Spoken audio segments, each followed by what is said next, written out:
So this week we're continuing our series through Paul's first letter to the church in Corinth. And so let me just give a disclaimer as we get started here.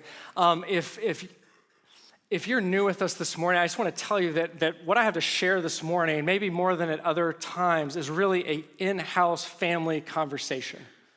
Like this is like a family meeting that I want to have with our whole church. And so if you're just getting to know us, you might be like, wait, is he talking to me? Maybe. And if you are just exploring faith, you're really not sure what you think about God in the midst of your life. This is really not directed so much towards you. And so maybe you can think of this as like you're getting the inside scoop. But what I want you to hear more than anything, if that's you, is God's love for you. And I think you're going to hear it very clearly expressed in Paul's message for us today. I'm so grateful for Steve last week. He jumped in and allowed Carrie and I to get away for a couple of days. And February is a big month for us. In February, we celebrate our anniversary, Valentine's, and Carrie's birthday all within 6 days of each other. And so I call it my gauntlet. Like if I can just get that few days right, then I'm good for the rest of the year pretty much. But it's big, right? We got an anniversary, Valentine's, and then Carrie's birthday. And so I'm so thankful that Steve jumped in and our two oldest were away at the youth retreat and some friends were so gracious to keep our younger two. And so we were able to travel and get away to exotic Wayne, Pennsylvania. It was amazing. I tell you what, I will never forget, and I mean this, what I will never forget from this weekend was Saturday morning. Because Saturday morning, we'd been at the hotel on Friday, we'd get up Saturday morning, and because I'm married to a crazy person, she was like, let's go run Valley Forge. Like there's a 5-mile loop, we're gonna go run Valley Forge. I was like, okay, I'm in. And so this is before the snow hit on Sunday, so we were just like the last little glimpse of sunlight, and it was beautiful, and we had gorgeous views, and so we ran Valley Forge together. And in my head, I thought, we're gonna run Valley Forge, then we're gonna go back to the hotel, get cleaned up, because I just ran 5 miles, and then we're gonna go to brunch or lunch or food of some kind. What I didn't realize is that I was in store for the adventure of a lifetime, because I was entering in a whole new way that I'd never experienced, the mind of Carrie. See, I live in a very sequential world. Like the way that my brain works, I'm a point A to point B to point C, and you get where I'm going with this, right? And so in my head, well, we said we were gonna run Valley Forge. We did the Valley Forge thing, so point B is the hotel and point C is food. And so that's how my brain was working this out. And so sure enough, we get in the car after point A, I'm thinking we're headed for point B, and everything I know, that's where we're headed, point B. And as we're driving, Carrie's like, point G seems nice. And I was like, wait, what? She's like, and then we do point G. I was like, but point L and then point Z over here, and then let's circle back to point Q. And so we were just like all over the map. It's like, I thought we were going back to the hotel, but there's coffee over here. Oh, okay, we're gonna go do coffee over here. But now we're going to the hotel. Oh yeah, we're going to the hotel. We get in the car. I think we're headed to the hotel. We're not headed for a hotel. She sees something else. She's like, well, we should drive through over there. Oh, okay, we're gonna drive through over there. We went through one neighborhood like 4 times. We just kept circling it, just kept going through it over and over again. It was wild. And in 21 years of marriage, I feel like I understand my wife in a whole new way. It's like I knew this about her, but I never, it was like I was inside her world. And some of you, you relate to Carrie. Like you are in the moment, adventure, fun people. It's like, man, I want to go over there, but that looks nice too. And you're just sort of like off to the races. And I want you to know that you terrify us sequential, task-oriented people. We do not know what to do with you. But we need you. We need you. I mean, my kids will tell you, we would not have any spontaneous fun in our lives if it were not for my wife. I mean, she is the fun maker. Me, boring, right? Tasks, time to clean the house. That's what's on my list, right? And so I love that I'm married to somebody who keeps things fun. We need that in our family, and she needs me because otherwise we might still be driving around Pennsylvania. I have no idea. We might never have made it back. But it dawned on me as Carrie and I were spending our morning sort of driving aimlessly around in my world, had very intentional in hers, that this is how a lot of people spend not just their day, but their lives. Struggling through just aimlessly, chasing after one thing after another, wondering what their lives are really about, wondering if there's any purpose, any meaning behind any of it, what their lives are really for. In the corporate world, you'll hear companies talk about defining the win. The win is what that company is about. It's why they exist. It's their mission. And so this week, I actually looked up a few sample mission statements. These are the wins for these companies. So Nike is to bring inspiration and innovation to every athlete. It makes sense. Right? You think about Nike, you think of what they're about, and this is their win, to bring inspiration and innovation to every athlete. I actually really like that. Tesla's win is to accelerate the world's transition to sustainable energy. Google's win is to organize the world's information. And see, the best companies in the world, they are crystal clear about what their win is. And so that's what I want to talk about this morning, about what our win is. What are we here for? Both individually and corporately as the church. And so as I said, I so appreciate Steve jumping in last week, and he covered a whole swath of scripture. If you're here, he did a great job just trying to unpack really a complex argument that Paul's making. And he did this beautiful job of like hop, skipping, and jumping through chapter 6 to chapter 8 to chapter 10. And I love that he left me the end of chapter 9, because chapter 9 is one of my absolute favorite passages literally in all of the scriptures. And so I want to unpack this for us over this next 2 weeks, really. We're going to dig into this. And so starting in chapter 9, verse 19, Paul, he writes this: "Though I am free and belong to no man, I make myself a slave to everyone to win as many as possible. To the Jews, I became like a Jew to win the Jews. To those under the law, I became like one under the law, though I myself am not under the law, so as to win those under the law. To those not having the law, I became like one not having the law, though I am not free from God's law, but am under Christ's law, so as to win those not having the law. To the weak, I became weak to win the weak. I have become all things to all men, so that by all possible means I might save some. I do all this for the sake of the gospel, that I may share in its blessings." Context matters. And so for us to really understand what Paul's saying here, this is a very almost convoluted, it could feel like, very complex statements that he's making here. We need to understand sort of what's going on behind the scenes. And so as we've said throughout this series, Paul, he's writing this letter to the church in Corinth, not because they're an exemplary church. He's not singling them out because they are a model church that he wants all the other churches to see how great they are. It's actually just the opposite. The Corinthian church was a dysfunctional mess. They were fighting with each other. There were divisions throughout because there were all these different groups that they thought that they were God's gift to the church. And not only were they attacking one another, there was also a growing skepticism towards Paul. See, Paul was the person who had planted the church. He had led them to Jesus, that he had started this whole thing that they were part of. And he was, and they knew this, an apostle. So he was one of Jesus's apostles. He was born later, if you will, where he came to know Jesus through a vision, but he was one of the apostles. And if you think about the church, you have Jesus. He is the head of the church, and then there's the apostles, and then it sort of goes down from there, right? So Paul, he's a big deal. He's an apostle. But he was not an apostle the way that the Corinthians wanted him to be an apostle. Because what they wanted was an apostle who was strong and domineering and bossy and charismatic and the biggest personality in the room. You know, a leader, the way we think of leaders, like that's what they wanted with an apostle. But Paul, he wasn't any of those things. Paul's pretty quiet. He was gentle. He was humble. He was unassuming. And so he wasn't the kind of apostle that they wanted him to be. And so they were a little skeptical. They were a little suspicious of Paul. Like, why aren't you like the other leaders that we see all around us? And what's more, there were two things that Paul did that they didn't understand that added to their skepticism.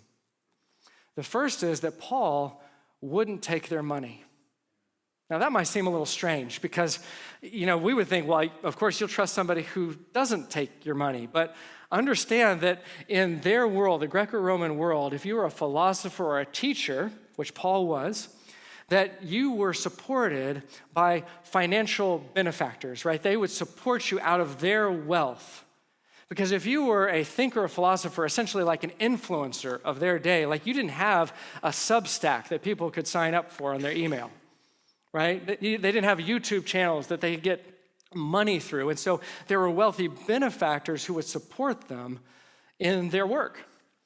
And so there was a transactional relationship that the Corinthians were very, very accustomed to. You're a philosopher, you're a teacher, you're a religious leader. Well, there's a benefactor, and they support you, but there's a transactional nature to this, where if you were being supported by that benefactor, in some sense, they owned you.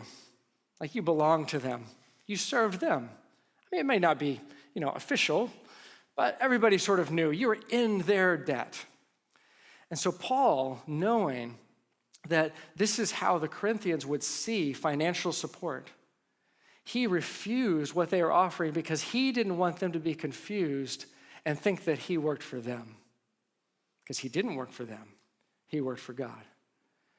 And so he refused the financial support. Now, in other places, Paul did accept financial support.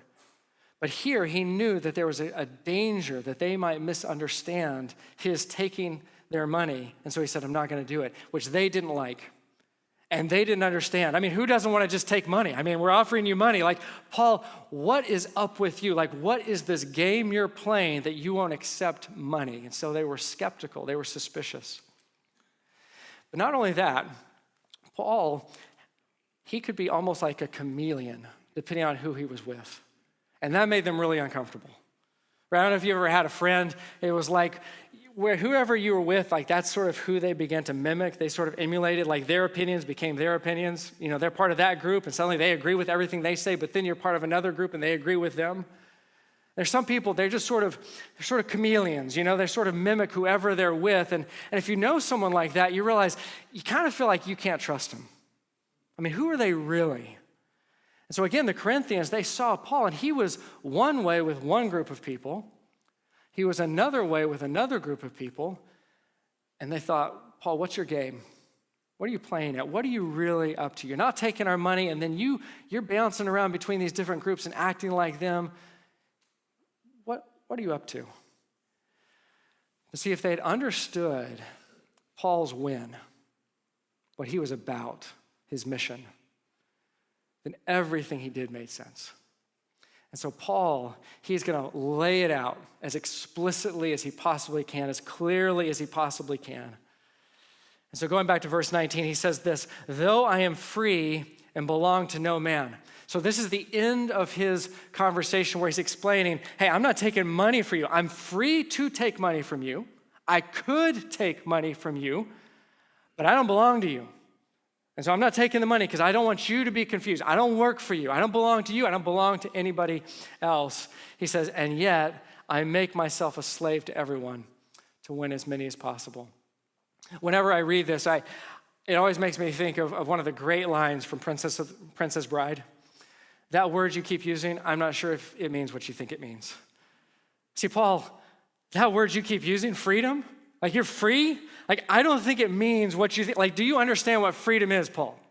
Freedom means you don't have to serve anybody else. Like, you don't serve anybody else. Freedom is literally the opposite of serving, of enslaving yourself to someone else. See, the way that we think about freedom most of the time is freedom from serving. Freedom from limitation, freedom from having to do what someone else wants us to do.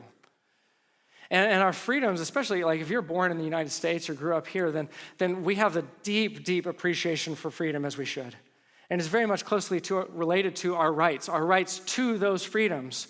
And so we are free from limitations around our speech, expression, worship. And so we enjoy those, and those are part of what make America great. Right? The freedoms that we have, that we enjoy, and those are freedoms worth protecting and defending, both for ourselves and for others when necessary. And see, I don't think Paul would disagree with any of that. It just doesn't go far enough. Because for Paul, freedom and your rights, they're not an end unto themselves. It's freedom from restriction that now allows you to use your freedom, and the question is for what? Like, you are free to think. You're free to worship. You're free to express yourself. You're free to speak. You're free to act. Now, what will you use your freedom for? And for Paul, the answer is crystal clear. He will use his freedom for other people. And what that creates then is this kind of strange dynamic. It feels almost counterintuitive. It feels really bizarre to even understand, is that Paul, he uses his freedom, understand, to then limit his freedoms. He leverages the freedoms that he has not to demand his rights, not to use his freedoms however he wants, but instead to limit his freedoms and to relinquish his rights. Why? So that he can devote his life to winning as many as people as possible for Jesus. That's his win. That's what he's all about, to win people to Jesus. And see, that's what explains then, right? This is the through line of Paul's whole life that explains everything about Paul that the Corinthians could not understand. Why he wouldn't take their money, why he seems to be one way with those people and another way with those people, because he wasn't trying to win their approval. He was trying to win them. To the Jews, I became like a Jew, verse 20, to win the Jews. To those under the law, I became like one under the law, though I myself am not under the law, so as to win those under the law. Paul says, listen, you got me. Like, I'm acting like them because I want to win them. When I'm with them, I act like them. To those not having the law, I became like one of not having the law. Guilty as charged.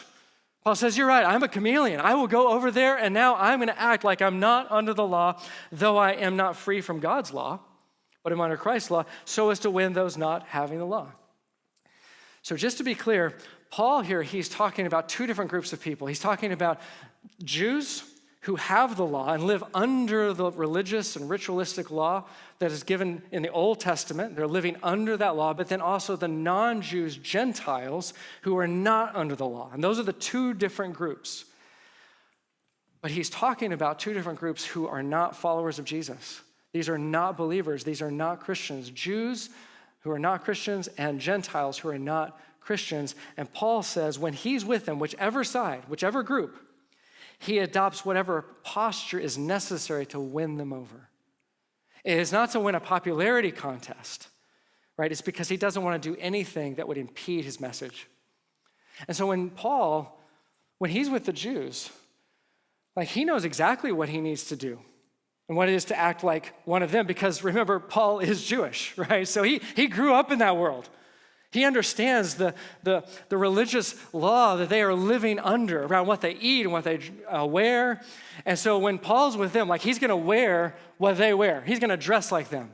He's going to talk like them. He speaks their language. And when he goes to a Jewish dinner party, he doesn't show up with a shrimp platter, right? He doesn't show up with a pork loin, right? He knows.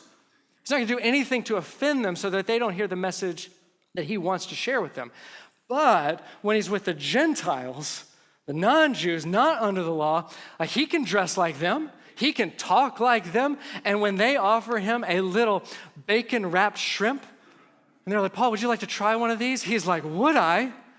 Of course, that's delicious, man. I can't have a little lemon juice on that and fry it up. You know, I mean, it's good stuff, right? See, Paul knows exactly what he's doing. He knows exactly what he's doing. And what the Corinthians didn't understand is that Paul cared more about making inroads for the gospel outside of the church than his reputation inside of the church. See, they couldn't understand that. So I don't know if any of you have been to the Tate Modern Museum in London. It's an incredible museum right in the heart of London. And if you go to one of the halls, there is a 358-foot scar on the marble floor. Now, once upon a time, as you can see in this picture, it was actually a crack, 358 feet long. Think about that. It's a huge hall, and this is a marble floor with this enormous crack running through it, and it was put there on purpose. It was actually part of an exhibit that was created by a Colombian sculptor. I don't remember her name, but this was the piece that she created in the heart of this museum in this hall, a 348-foot crack. And she titled it Shibboleth. So if you don't know what a shibboleth is, if maybe that language isn't familiar to you, it's actually an ancient word that goes back to the Old Testament, and it's found in the book of Judges. And the book of Judges is when the Israelites have come out of Egypt, and they've settled in the land, but they're not unified. Within the Israelite people, there are different groups and different tribes, and they are at war oftentimes with each other. They're fighting their own kinsmen. And Judges tells us that in one of these battles, it's the Ephraimites versus the Gileadites. And there's a battle between them. And in Judges 12, it says this: the Gileadites captured the fords of the Jordan leading to Ephraim. And so when a survivor of Ephraim said, "Let me cross over the Jordan," trying to get back home, trying to escape the battle, the men of Gilead asked him, "Are you an Ephraimite?" If he replied no, they said, "All right, say Shibboleth."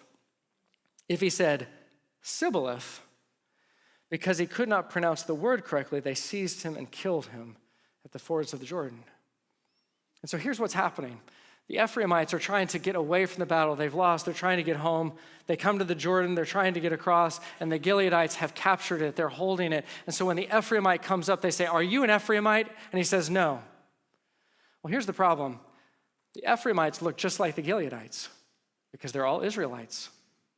They're all family. And so the Gileadites, they had come up with a test because in the dialect of the Ephraimites, they couldn't pronounce the sound sh. And so they would say Shibboleth.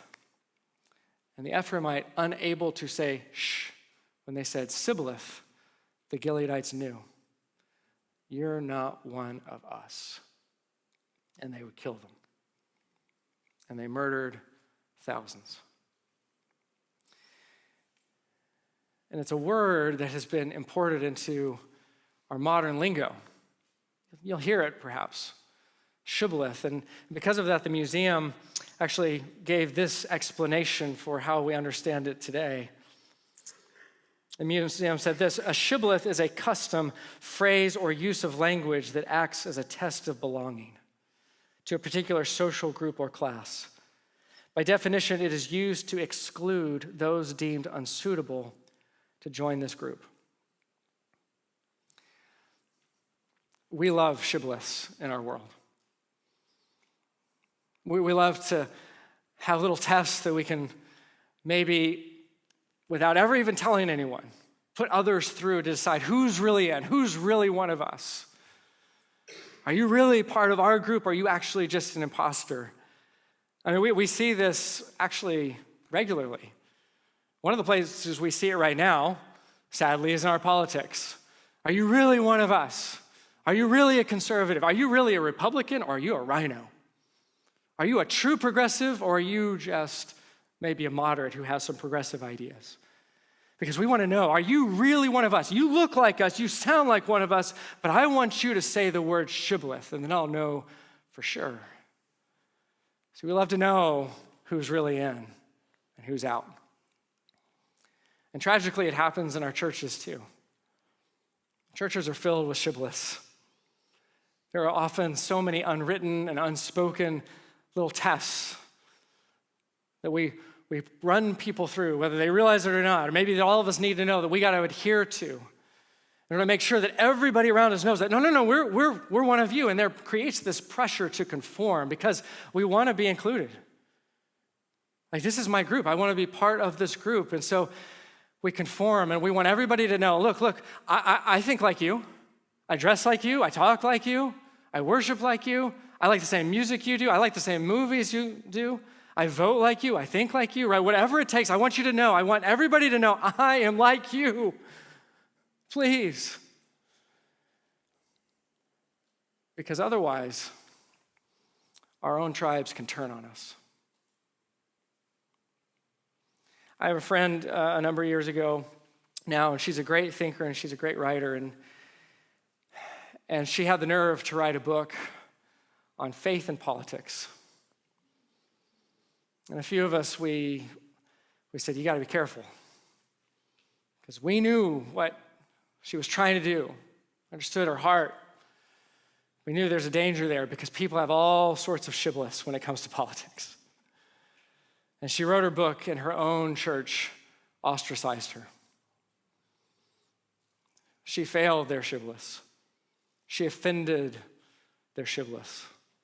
She didn't fit their mold. And they misjudged her intent. They misjudged what she wrote. They misunderstood what she was saying and what she was doing, and they labeled her essentially a heretic, and they drove her out of the church. And when all this was happening, I reached out to her, and I said, I am proud of you for being willing to be misjudged. Instead of virtue flaring, signaling to your in-group, no, I'm one of you. And she could have written the book that, man, her church would have celebrated and paraded her around on their shoulders, but instead she wrote the book that she believed needed to be written. See, if Paul were here today, I got to tell you, I don't think Paul would be that much into virtue flaring either.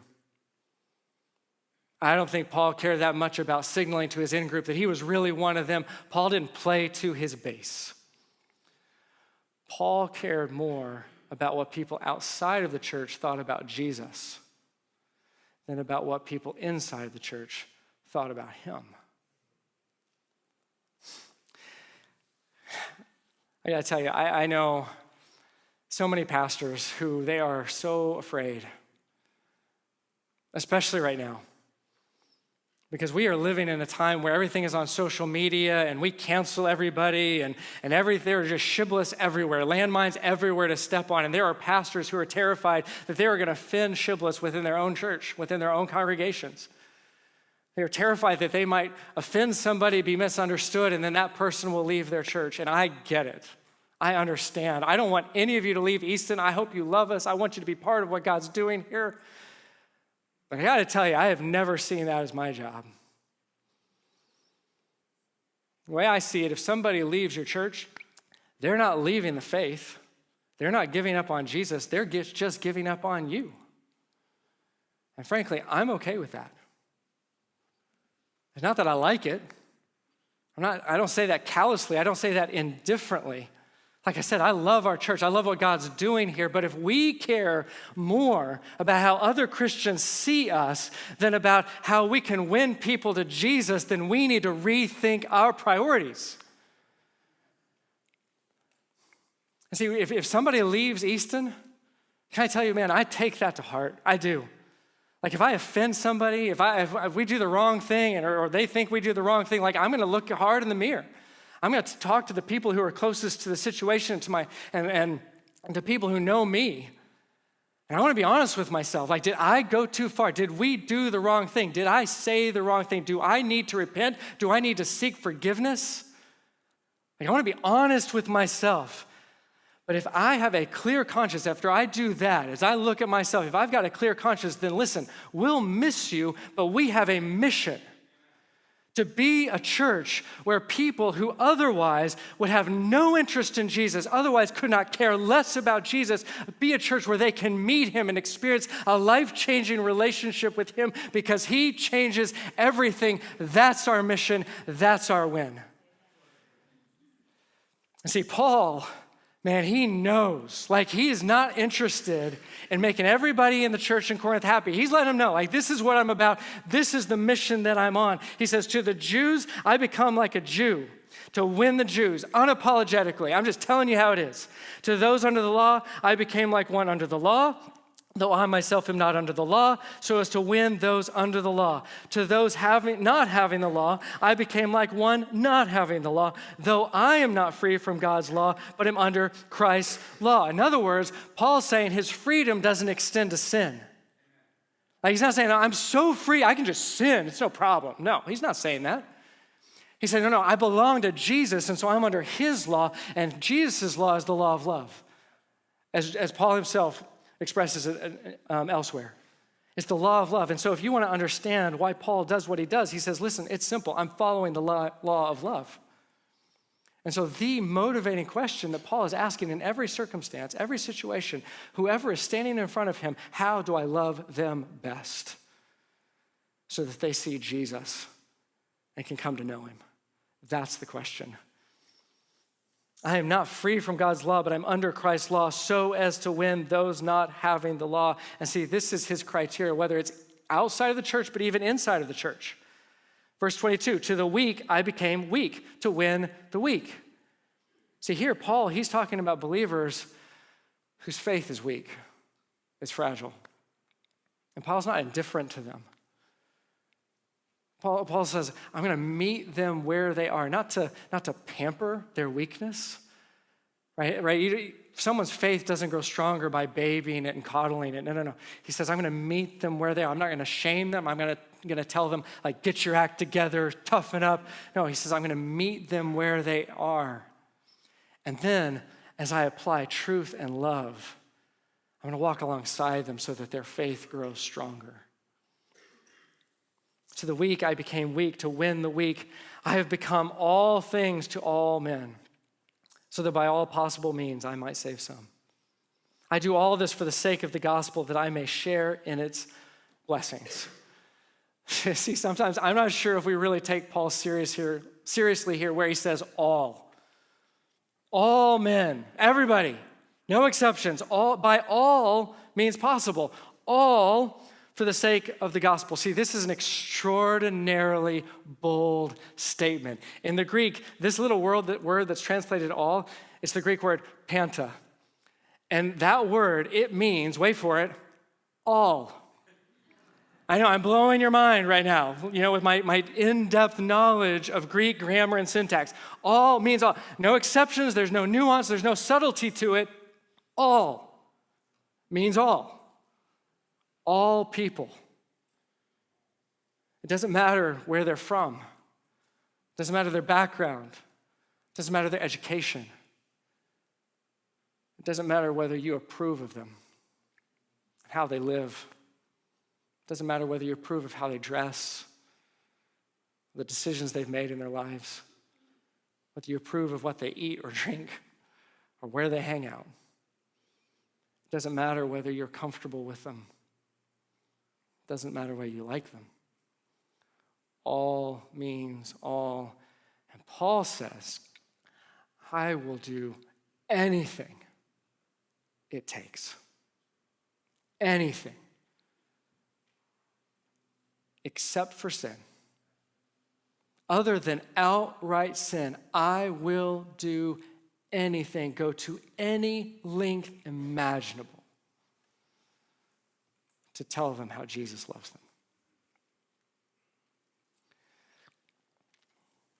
them. My freshman year in college, I was in a Bible study, getting to know some folks in there and some friends. And I don't remember how it happened. We were in a conversation, maybe around this passage, just talking about like how far would you go to tell someone about Jesus? Like, what are the links you go to? Are there lines that you wouldn't cross? Like, what does that look like? And I'll never forget, there was this one girl in there, and she said, well, I'll tell you where I won't go. She said, I won't go in a bar. And I literally laughed out loud. And I realized that, later I was like, wow, she came from like a really strict church, very legalistic. And there were shibboleths in that church around where you should go and, alcohol and all those types of things. And so for her, she was like, yeah, I'm not going in the bar. She literally said, if there's someone in the bar who needs to know about Jesus, I will wait for them to come out. They can come out and see me, and then I will tell them about Jesus. And she said it was all about her reputation. She said, what if somebody saw me in there? What would they think if somebody from my church or somebody who knows me, what if they saw me in that bar? She cared more about her reputation than if there might be somebody inside that place who needed to know that there was a better way to live than to try to drown your pain with a drink. And listen, I don't mean to beat up on her. That was a long time ago. I have no idea what she would say today. But what I've always thought is, I'm so glad that Jesus didn't think like her. I'm so glad that Jesus didn't have her attitude. I'm so glad that Jesus didn't look at our messy, broken world and say, I'm not going in there. Like, I'm thinking about my reputation. And I'm the Son of God. Like, what would people think of me as God if I was to associate with people like that, like get too close to them? Like, I got my reputation to think about. I am so glad that Jesus, he said, I'm going in. I'm so glad that Jesus, he said, I am willing to lay down my reputation. I'm willing to lay down my rights. I'm willing to lay down what anybody else thinks about me because I'm going in there to rescue them. And listen, it cost him his reputation. Like when he was on earth, he was slandered. I mean, by the very people who should have known better, the very people who should have celebrated him and worshiped him, the religious people, the devout people, because they looked at Jesus and said, what kind of God would hang out with these sinners? I mean, they did exactly what you would think God might have been concerned about. Like, I don't want to be associated with them. The religious people said exactly. Like, Jesus, you're hanging around with drunkards and gluttons, therefore you must be like them, and therefore you must be a sinner. And so they called him a friend of sinners, and they didn't mean it as a compliment. But see, Jesus was not into virtue flaring. He wasn't signaling to his in-group that he was one of them. Instead, he had the courage to be so misjudged, so misunderstood, that they killed him for it, and he let them, not out of weakness, but because he knew his mission, he knew his win, and it was us. We're his mission. We're his win. And then he passed the baton to us and said, this is your mission. This is your win. Go and make disciples. Go tell people how I love them. Go tell people how I gave my life for them. That's our mission. That's our win. Recently, I've discovered that I've gotten really good, like this newfound propensity for sleeping through morning alarms. I can just sleep right through them, like never even hear them. Not my alarms, Carrie's.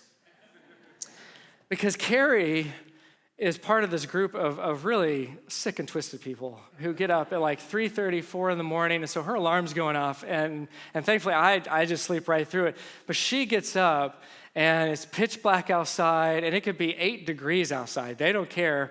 And they wear these tiny little lights on, hoping that people in oncoming traffic won't hit them.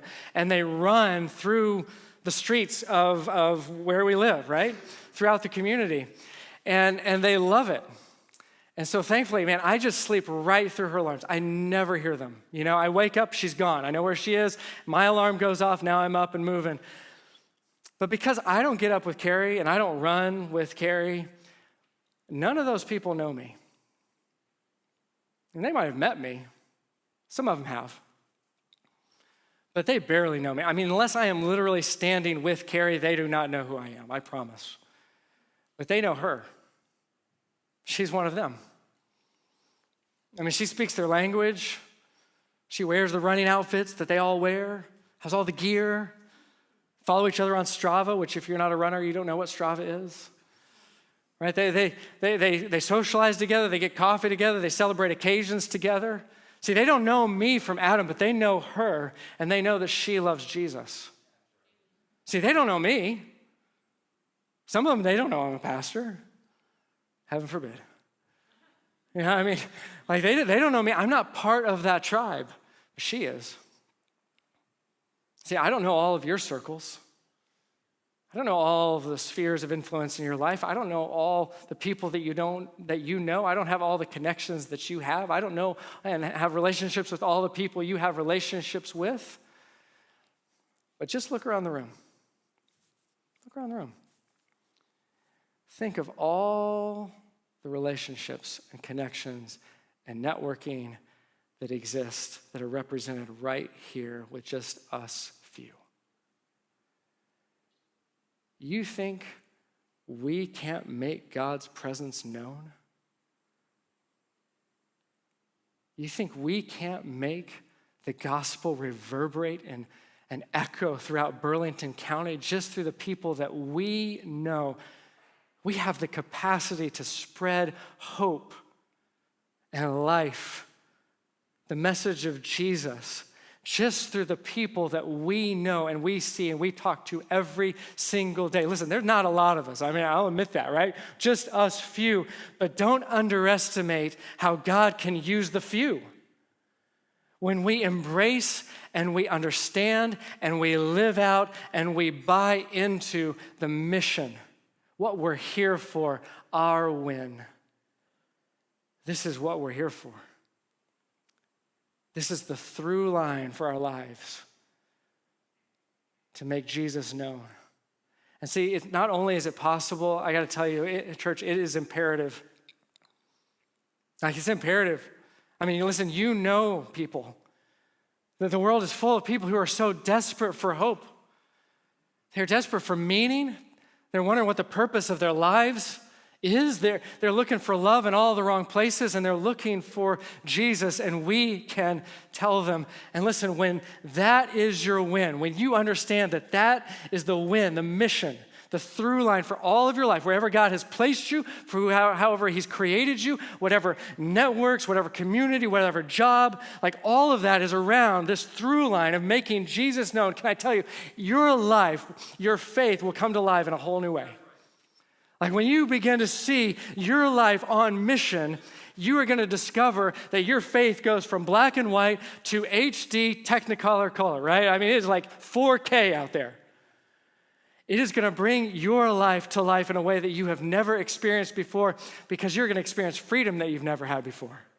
Freedom from comparison, your life versus somebody else. Freedom from the expectations of other people. Freedom from fear, what other people think of you, because you know what you're about.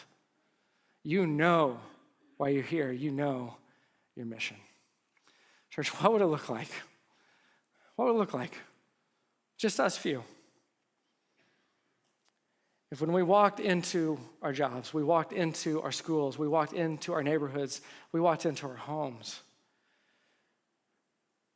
and in all of that, we saw this through line, the win here. How can I love this person? How can I give them just a taste of who Jesus is? How can I help them to see just one iota more of God's love for them? Think about all the lives that we could touch, just us few. I realize that there may be some of you here right now and you're not buying any of this because you don't see your life having the mission or the win of making Jesus known. And maybe that's because you don't know Jesus. You know about him. You've heard about him. You like the idea, but you've never trusted Jesus for the forgiveness of your sin and for the hope that you need of a future with him. And you might be thinking, Jesus would never want to know someone like you. You're wrong. Jesus is just waiting for you to accept the invitation. See, one of the really frustrating things about Jesus, can I tell you, is that he is so patient and so polite. He never forces you to trust him, but he's just waiting. And if you want to know what your life is really for, you want to know what that through line of your life that you were created for is like, you want to know what you're made for. It starts with knowing the one who made you, who loves you more than you can possibly imagine. And he wants to have a relationship with you today. And so if you want to take that step of entering into a relationship with Jesus, I'm going to give you a really simple prayer. And it's not a magic prayer. It's all about the intention of your heart. To say, Jesus, I give you my life. And when you give your life to Jesus, you're laying it all down. All your frustrations, all the regrets. You're accepting the forgiveness that he has for you that you need. We all do. Saying, Jesus, I need the life that only you can give. And I'm telling you, it is a whole new ballgame. It is a whole new perspective on life. It's a whole new way to live. And it is all that your heart has been longing for. He is the one you've been looking for. Would you just pray with me? Jesus, if there's anyone here right now who has never given their life to you, I pray that this would be a moment where they accept your invitation, that they have the courage, because I know it's scary. I know it sounds strange speaking to someone that we cannot see, but Lord, I pray that they would have that courage, and Lord, that you would fill them with the courage that they need. In the heart of hearts to say, Jesus, I give you my life.